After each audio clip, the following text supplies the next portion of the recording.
अपने आप नहीं हुई हूँ, मैं कॉमेट का एग्ज़ाम देने गई हूँ, उसके बाद मैं कोरोना पॉजिटिव हुई हूँ। उसके पहले मैं घर से निकली ही नहीं थी। From 5 months I never step my foot out of my house.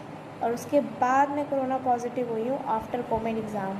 हमें नहीं देना है एग्जाम, हमें नहीं खोना है अपने परिवार वालों को, हम नहीं देंगे। हम घर बैठे खा लेंगे, हम कुछ नहीं पढ़ेंगे, हम घर बैठे खा लेंगे, भीख मांग के खा लेंगे, लेकिन हमें अपने परिवार को नहीं खोना है। प्लीज सुन लो, प्लीज प्लीज गवर्नमेंट सुन लो, मोदी जी प्लीज सुन लीजिए। सुप्रभात भाइयों। नहीं नहीं, दिन का समय नहीं है, पर अब जब भी किसी से मिला करो तो सुप्रभात ही बोला करो, कि क्या पता बीजेपी सरकार की तरह हमारे आसपास भी कोई सो रहा हो तो उसे जगाना जरूरी है। उठो उठो उठो।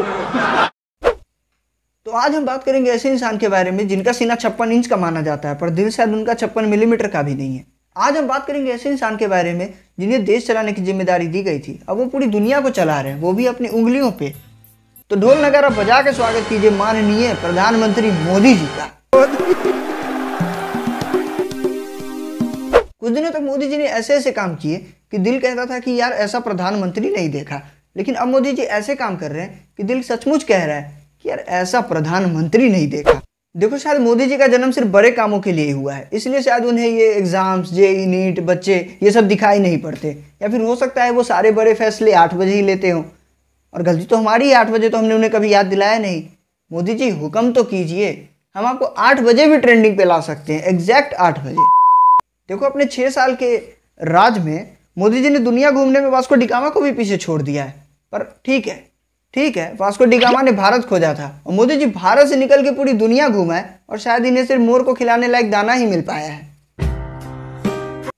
ये देश के लिए कुछ नया लाए ना लाए, देश में भले ही कोई बदलाव हो ना हो, पर अपने ऊपर खूब बदलाव करते हैं।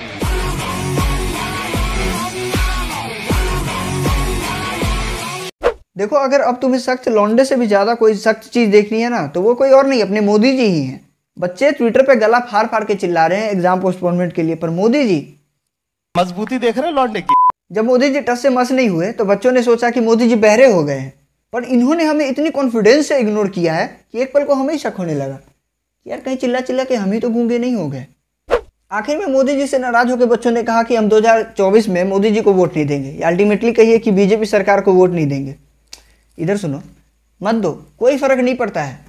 गरीब जनता कितनी हमारे देश में पता है तुम्हें? 70% के आसपास। और हम युवा कितने पता है? 30% के आसपास। उसमें भी जेई नीट वाले कितने हैं? 23 लाख के आसपास। तो जब 70% 130 करोड़ जनता की उनके पास है, तो 23 लाख से क्या ही फर्क पड़ता है? हमारी कदर यहाँ भी नहीं होने वाली है। और अगर फर्क पड़ता भी है हमारे 23 लाख वोट से, तो दोस्त पहला ही साल चल रहा है चुनाव का, अभी 4 साल है। 4 साल में क्या पता मोदी जी तुम्हारा मूड बदल दे, या फिर तुम ही बदल जाओ। अब देखो ना, मोदी जी प्यार किससे करते हैं?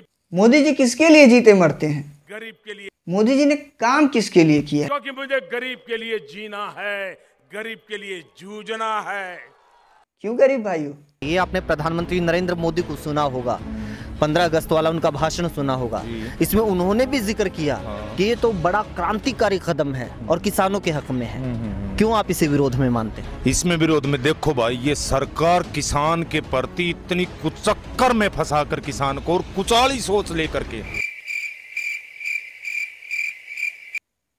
यार ये मोदी जी काम किसके आ रहे हैं यार? कुछ समझ में नहीं आ रहा। मोदी जी अभी भी वक्त है, हम आपसे हाथ जोड़ के निवेदन करते हैं, बचा लो हमें मरने से, टाल दो एग्जाम मोदी जी। अरे मोदी जी बात तो सुनिए। अरे मोदी जी बात तो सुनिए। अरे कहाँ जा रहे हैं मोदी जी? रुकिए। अरे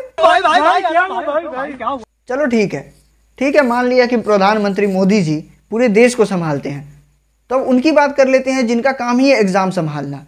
तो स्वागत कीजिए हमारे ट्विटर पर के प्रसिद्ध कवि माननीय रमेश पोखरियाल जी का। ये एक ऐसे इंसान है जिन्हें लाइव देख लो या फिर इनका पुतला देख लो, कोई फर्क ही नहीं पड़ता है। मतलब गजब ही चुप्पी साधी है। इनके हिसाब से पेरेंट्स और बच्चों के एग्जाम पोस्टपोन ना कराने के दबाव बन रहे हैं, लेकिन जिस पोल पे हम क्लिक करते हैं उस पर 90% से ऊपर ज़्यादा वोट इसी बच्चों के रहते हैं जो एग्जाम पोस्टपोनमेंट चाहते हैं। तो रमेश सर, आप किस दुनिया में जी रहे हो जहाँ आपके हाव भाव और दबाव ये भी बदले हुए हैं? नहीं, हम झूठ बोल रहे हैं तो क्या टीवी पर आए हुए बड़े बड़े नेता, आपके पार्टी के नेता, वो भी झूठ बोल रहे हैं? अगर आपको ऐसा लगता है तो ये सुनिए। मुझे लगता है सेंटर बिल्कुल आंख बंद करके बैठी है कि इस देश की ज़मीनी स्थिति क्या है। वो कह रहे हैं हम बहुत अच्छे प्रोटोकॉल फॉलो करेंगे, हम बहुत अच्छी व्यवस्था कर लेंगे। मेरा सवाल उनसे ये है कि व्यवस्थाएं अच्छी बात है, व्यवस्था कोविड के इस दौर में बहुत ज़रूरी है, करनी चाहिए हर चीज़ पे, पर जिस व्यवस्था के दम पर आप 28 लाख बच्चों को फोर्स कर रहे हैं कि आप एग्ज़ाम सेंटर में आइए, उस व्यवस्था के दम पर, उस व्यवस्था को लागू करते हुए देश के बहुत लोगों को कोरोना हो चुका है। मैंने कहा भी था, आपके टीवी इंटरव्यूज़ में भी कहा था कि गृह मंत्री जी तो बहुत अच्छी व्यवस्था में रहते हैं, हम सब बड़ी अच्छी व्यवस्था में रहते हैं। हमारे स्वास्थ्य मंत्री को कोरोना हुआ, गृह मंत्री जी को हुआ, कई राज्यों के राज्यपालों को, मंत्रियों को, मुख्यमंत्रियों को कोविड हो रहा है। तो ये तो सब व्यवस्था में हो रहा है ना। तो आज आप अचानक उसी व्यवस्था के भरोसे 28 लाख बच्चों को स्कूल में भेज दोगे और आप कहोगे कि नहीं बस आपका एग्जाम हो जाएगा और हम ठीक कर देंगे, व्यवस्था में ठीक कर लेंगे, ये तो हो नहीं सकता। देखो, इतने सारे बॉडीगार्ड होने के बावजूद सैनिटाइजेशन, सोशल डिस्टेंसिंग, ये वो जितने भी आपके SOPs हैं, आप खुद को वो फॉलो करवाते हो, फिर भी आपके कई नेता कोरोना पॉजिटिव निकल जाते हैं। इनफैक्ट उनमें से कितनों की डेथ भी हो चुकी है, फिर भी आप बोल रहे हो कि एग्जाम होने चाहिए। कभी सेंटर पर की भीड़ देखी है आपने? सोशल डिस्टेंसिंग की बात करते हो, एग्जाम सेंटर पर लोग हमें इतनी तेज धक्का मारते, लगता आत्मा बन के शरीर में घुस जाएंगे हमारे, इतनी नजदीकियां हो जाती है हमें। और वैसे भी हम भारतीय है ना, धक्का मुक्की हमारे नसों में बहती है। जब तक हम किसी को धक्का मुक्की ना करें, हमें चैन ही नहीं मिलता। किसी चीज को अगर हम किसी के कलेजे पे चढ़ के हासिल ना करें ना, जब तक हमें सुकून ही नहीं मिलता। क्या करें, हम ऐसे ही हैं। हम आप सब से कुछ रिक्वेस्ट करना चाहते हैं वीडियो के माध्यम से। हमारे पिताजी बहुत गरीब आदमी हैं, हमको पढ़ाने के लिए 6 लाख रुपया लोन लिए थे। 2 साल हमको बहुत मेहनत करके पढ़ाए हैं। हमारा घर में 4 महीना से राशन नहीं है, उसके लिए 25,000 रुपया लोन लिए हैं। कोरोना काल में हम जैसे तैसे जी रहे हैं, जैसे तैसे रह रहे हैं, जिसके बीच एग्ज़ाम डेट अनाउंस हो गया है और एग्ज़ाम सेंटर हमारे घर से बहुत दूर है और गाड़ी वाला 25-30 हज़ार रुपया मांग रहा है। हमारे पास पैसा नहीं है, हम कहाँ से देंगे? 10,000 रुपया का डिमांड करता है। अगर हमको कोरोना हो गया, हमारे पिताजी का कोरोना हो गया, तो इसका जिम्मेदार कौन होगा?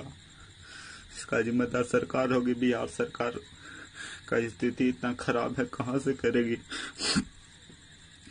इसका जिम्मेदार कौन होगा?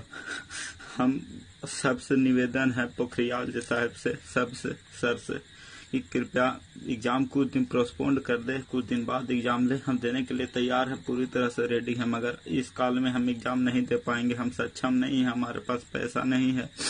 मतलब आप अब हमें ऐसे ट्रीट करेंगे?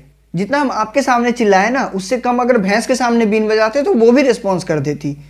मतलब नीतीश सरकार के दफ्तर में एक बिहार के बच्चे ने फ़ोन लगाया अपनी प्रॉब्लम बताने के लिए, अपनी समस्या बताने के लिए। देखिए क्या कहा उनके दफ्तर के अफसर ने। क्या कहा? सर, हम लोग का एग्जाम 1 तारीख से स्टार्ट है सर, और यहाँ पे हम लोग का JEE का एग्जाम 1 तारीख से स्टार्ट है सर। नई ट्रांसपोर्टेशन है, हम लोग फ्लड इलाका से बिलोंग कर रहे हैं सर। PMO सर को जो है लेटर लिखने के लिए 7 स्टेट्स के CM लिख चुके हैं और ये सर नहीं लिख रहे हैं। तो हम लोग का रिक्वेस्ट था सर कि उनसे एक लेटर लिख करके हम लोग का एग्जाम को तत्कालिक एक डेट नहीं बढ़ेगा, वो क्लीन है, डेट किसी कीमत पे नहीं बढ़ेगा। आपको देना हो, कंफर्टेबल हो तो दीजिएगा, नहीं देना हो तो छोड़ दीजिएगा, अगले साल ट्राई करिएगा। तो सर अगले साल का नहीं। पोखरियाल सर, हम आपसे रिक्वेस्ट करते हैं, आप ट्विटर पे कविताएं मत लिखा करो, हमें बिल्कुल समझ में नहीं आती, हमें इतनी उच्च हिंदी की ज्ञान नहीं है। आप एक दिन में 1000 ट्वीट कम कर लिया करो, उसके बदले में आप हमारे लिए सोच लिया करो। हम बस आपसे इतना ही चाहते हैं, हमारी विनती है। यार, जब देश का प्रधानमंत्री एक चाय बेचने वाला बना तो लोग खूब नाचे, लेकिन अब ये चाय वाला पूरे देश को अपनी केतली मान चुका है।